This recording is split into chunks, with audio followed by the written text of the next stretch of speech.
इमरान खान की 9 साल कामयाब हिकमत अमली का जायजा। कुछ अर्सा पहले तक मिलिट्री इस्टेब्लिशमेंट के ब्लू आइड रहने वाले साबिक वजीर आजम इमरान खान अब उसी इस्टेब्लिशमेंट के सामने खड़े हो गए हैं। 9 मई को उनकी अचानक गिरफ्तारी के बाद तहरीक इंसाफ के कारकुनों ने जिस तरीके से फौजी तनसीबात और आला फौजी अफसरान के दफातर पर हमला किया, उसके बाद से इस्टेब्लिशमेंट और इमरान खान के दरमियान खलीज मजीद बढ़ गई है। 12 मई को सुप्रीम कोर्ट और इस्लामाबाद हाई कोर्ट की तरफ से गैर मामूली रिलीफ मिलने पर इमरान खान रिहा तो हो गए हैं, लेकिन उनकी जमात के चैलेंजेस में मजीद इजाफा हो गया है।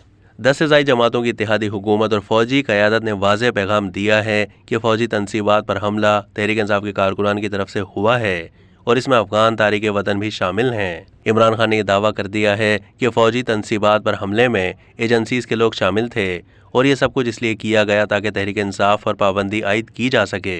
इमरान खान ये बयानियाँ बना रहे हैं कि उनकी 27 साल सियासी तारीख पुरअमन रही है, मगर 2014 से लेकर 2023 तक इमरान खान की जमात वो वाहिद सियासी जमात है जिसने मुल्क में गैर मामूली तौर पर पुरतशद्दुद रवैये को हवा दी। 2016 में नवाज शरीफ के खिलाफ पनामा का केस शुरू हुआ। इमरान खान उस केस में दरख्वास्त गुजार थे और सुप्रीम कोर्ट में इस हवाले से पेश भी होते थे, मगर इस दौरान इमरान खान खुद एक इश्तिहारी मुल्जिम थे, लेकिन सुप्रीम कोर्ट की तरफ से उनसे कभी इस हवाले से कोई सवाल नहीं पूछा गया।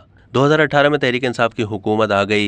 इमरान खान वज़ीर आज़म बन गए। 2 साल के बाद ही मुकदमे से बरी हो गए। उनकी जमात का पुरतशद्दुद रवैया दोबारा उस वक्त देखा गया जब अप्रैल 2022 में उनकी हुकूमत चली गई। 25 मई 2022 को इमरान खान लॉन्ग मार्च की क़यादत करते हुए इस्लामाबाद पहुंचे और न सिर्फ सुप्रीम कोर्ट के अहकामात की खिलाफ वर्जी करते रहे, बल्कि उनके कारकुनों ने रेड जोन में दाखिल होकर तोड़ फोड़ और जलाओ घेराव भी किया। 28 फरवरी को तोशाखाना केस में इमरान खान के नाकाबिले ज़मानत वारंट की तामील के लिए 5 मार्च 2023 को पुलिस जमान पार्क पहुंची, मगर इमरान खान ने अपनी रिहाइशगाह के बाहर कारकुनों को एक शील्ड के तौर पर इस्तेमाल किया। पीटीआई के कारकुनों का पुलिस से तसादुम हुआ।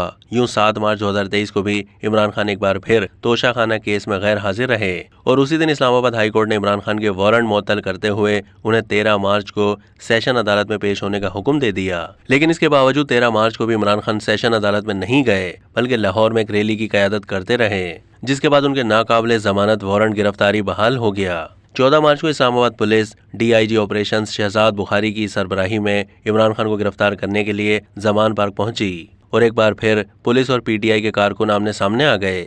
ऑपरेशन की क़यादत करने वाले डीआईजी ऑपरेशंस शहजाद बुखारी समेत 58 पुलिस एहलकार, 8 शहरी और पीटीआई कारकुन जख्मी हुए।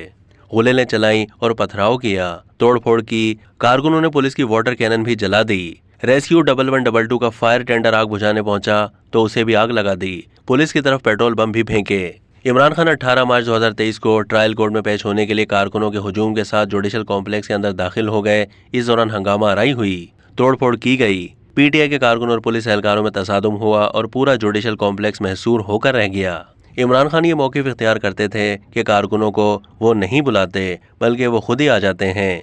यानी गुज़िश्ता 9 सालों में बार बार सरकारी इमारतों, पार्लियामेंट और पुलिस पर हमले करके भी इमरान खान मुसलसल बचते रहे हैं। इमरान खान की ये हिकमत अमली गुज़िश्ता 9 साल में तो कामयाब रही है, लेकिन अब फौजी तनसीबात पर बराह रास्त हमले के बाद ये हिकमत अमली अब तहरीक इंसाफ के लिए बैक फायर कर रही है और आने वाले दिन इमरान खान की जमात के लिए मुश्किलात का बाइस हो सकते हैं।